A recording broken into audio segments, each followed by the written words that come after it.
Hello everyone, আসসালামু আলাইকুম। সবাই কেমন আছেন? আলহামদুলিল্লাহ অনেক অনেক ভালো আছি।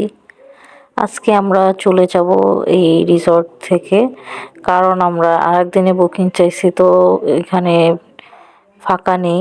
সো এখন আজকে আমরা ব্যাগটা গুছাই ফেলছি, চলে যাব। সকাল সকাল নাস্তা রেডি। ও চিকেন খিচুড়ি ডিম ভুনা। এটা কি সুজির হালুয়া? সকাল কাকা কি খাবে? কাকা কিছুই বলে কি হয়েছে দাদু? চুপ কেন তুমি? আমার দাদুর পানির দিকে ভালো লাগতেছে না, মনে হচ্ছে সে এখনই নামবে, এরকম একটা ফিলিংস নিতেছে সে।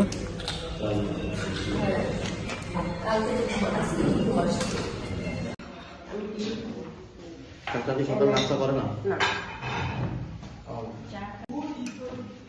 সব করে বলবি এখানে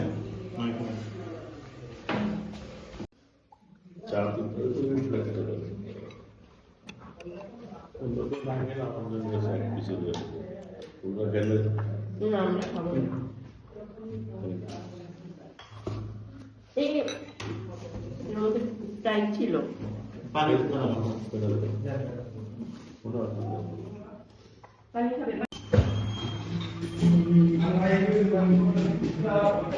আসো। কি হয়েছে? চুপ করে বসে রয়েছে, মন খারাপ করে দেখি। কালকে যে লালবাগ পাহাড়ে কোথায় গেলাম, মালপত্র খাইতে পারি ওই তো পিচ্চিগুলা বলে কি দেখ 60 প্লাস, মানে সব চিনে ওরা, সব চিনে। আমাদের তো বেশি জানা কি বলে মোবাইল 60 প্লাস। আমারটা দেখ চাচি ছবি তুলতেছিল না? তোমাকে রেখে দেখ, পরের বারে যে তোমাকে নিয়ে যাবো।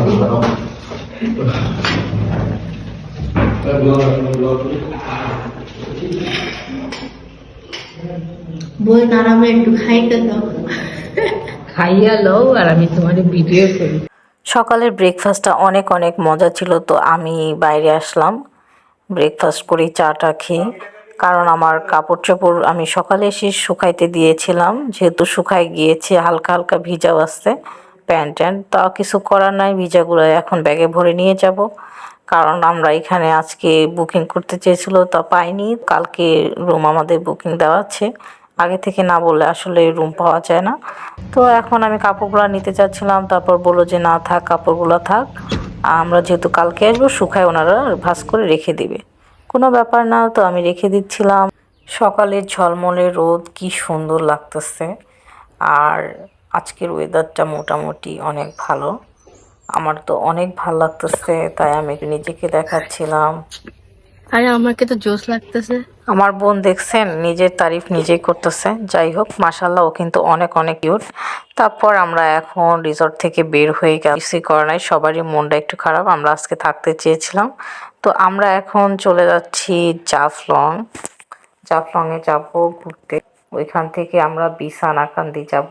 ট্রি ভিলা রিসোর্টটা অনেক সুন্দর, এটা ফ্যামিলি থাকার জন্য অনেক অনেক ভালো, আমাদের কাছে অনেক ভালো লেগেছে, তার জন্য কালকে থাকবো, আমরা বুকিং করে গিয়েছি। ট্রি ভিলা রিসোর্ট অনেক সুন্দর, আপনারা যদি থাকতে চান তো আপনারা আগে থেকেই বুকিং করবেন, ফ্যামিলি থাকার জন্য অনেক বেটার। আর আমাদের কাছে এতই ভালো লেগেছে, কালকের থাকবো বুকিং করে গিয়েছি। আর আপনারা যদি আগে থেকে বুকিং করবেন, তাছাড়া ওদের রুম পাওয়া যায় না, যেহেতু অনেকটা প্লেস, আর ওদের ব্যবহার, খাবার দাবার সব কিছু অনেক ভালো। আমার কাছে, আমাদের ফ্যামিলির সবার কাছে ভালো লেগেছে।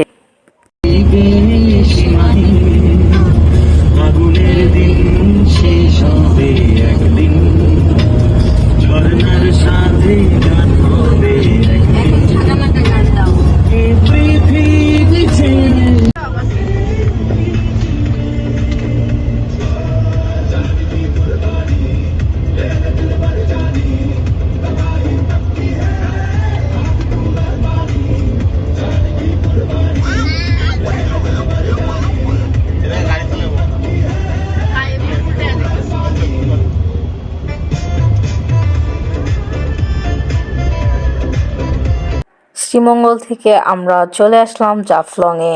আর আমরা সারা রাস্তায় গান শুনতে শুনতে আসছি, গল্প করতে করতে আসছি, আর ঘুমায় ঘুমায় চলে আসলাম জাফলং। তো আমরা এখানেই লাঞ্চ করব, তার আগে ঘুরে আসব পাথরের ওই সাইডটা, আর কিছু ছবি তুলব, ভিডিও করব। মাশাআল্লাহ, এত সুন্দর জায়গা জাফলংটা, দেখলে মন জুড়ে যাচ্ছে।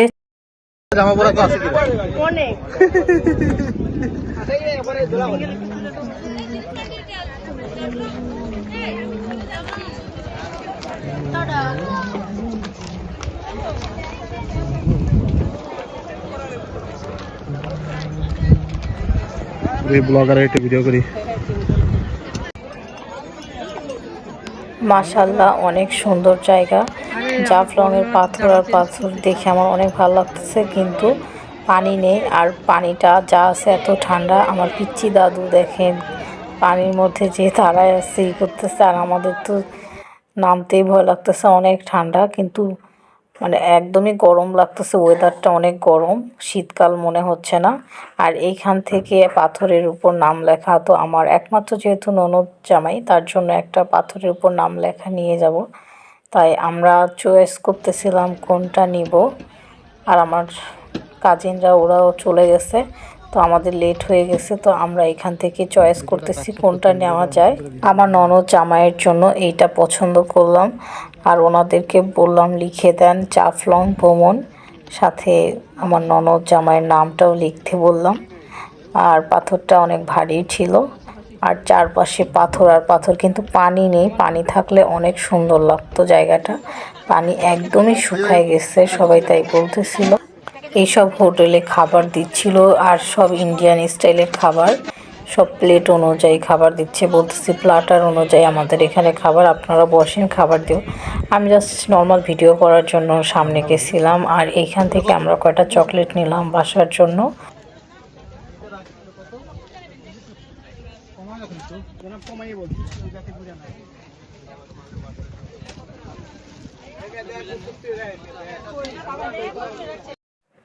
এই সিঁড়ি বেয়ে উঠা উপরের দিকে এত কষ্ট হয়ে গেছে, আমি তো উঠতেই পারতেছিলাম না। আপনাদের ভাইয়া আমাকে টেনে উঠাচ্ছিল, আর আশেপাশের লোকজন সবাই কেউ উঠতে পারতেছিল না। আর সবাই এত খুশিতে নামতেছিল, আর উঠার সময় সবার অবস্থা দেখলে আপনারা হাসবেন। আমি তো উঠার পরে একটু দাঁড়ায় পানি খাইছি, শরবত খাইছি। আর আমরা লাঞ্চ করার জন্য এই রেস্টুরেন্টে গেলাম, আর এই রেস্টুরেন্টের খাবার নাকি অনেক ভালো। তো আমরা যে একটু ফ্রেশ হলাম, হাত মুখ ধুয়ে নিলাম। একদমই টায়ার্ড লাগতেছিল, মানে সিঁড়ি বেয়ে আসার জন্য এত খারাপ লাগতেছিল আমাদের। তারপর আমরা খাবার অর্ডার দিলাম। রেস্টুরেন্টটা পুরাই ফাঁকা ছিল, কারণ লাঞ্চ টাইম পার হয়ে গেছে। আমরা 4:30-4টার দিকে এরকম খাইতে বসছি। তো আমরা এখন খাবার অর্ডার দিয়ে দিচ্ছি। ফার্স্টে ভর্তা টাইপের অর্ডার দিচ্ছি। এখানকার শুনছি ভর্তা টাইপের সব কিছু মজা আছে। ফার্স্টে মাছ ভর্তা দিচ্ছে, ভর্তাটা মজা লাগছে। আর এখানে আলু ভর্তাটা বেশি ভালো লাগেনি, ওদের বেশিরভাগ মাছ ভর্তাটা বেশি ভালো লাগছে। আর এইটা একদম ঝুরি ঝুরি করে ভাজছে, এটা হচ্ছে উস্তো ভাজছে। আর এটা পুঁই শাক ভাজি, উস্তো ভাজিটা একদম ইন্ডিয়ান স্টাইলের ভাজছে। আর ডাল, আর সাথে আমরা খাসির মাংস, গরুর মাংস, হাঁসের মাংস, এক একজন এক এক রকম আইটেম নিয়েছিলাম। খাবারটা অনেক মজা ছিল, জাস্ট উস্তো ভাজিটা একদমই ভালো ছিল না। ওদের ইন্ডিয়ান স্টাইলের ভাজিটা করছে। আমি ইন্ডিয়ায় গিয়েছিলাম তখন এরকম ভাজি করেছিল। তারপর আমরা খাওয়া দাওয়া শেষ করে এখন আমরা চলে যাচ্ছি। সবাই ভালো থাকবেন, আল্লাহ হাফেজ।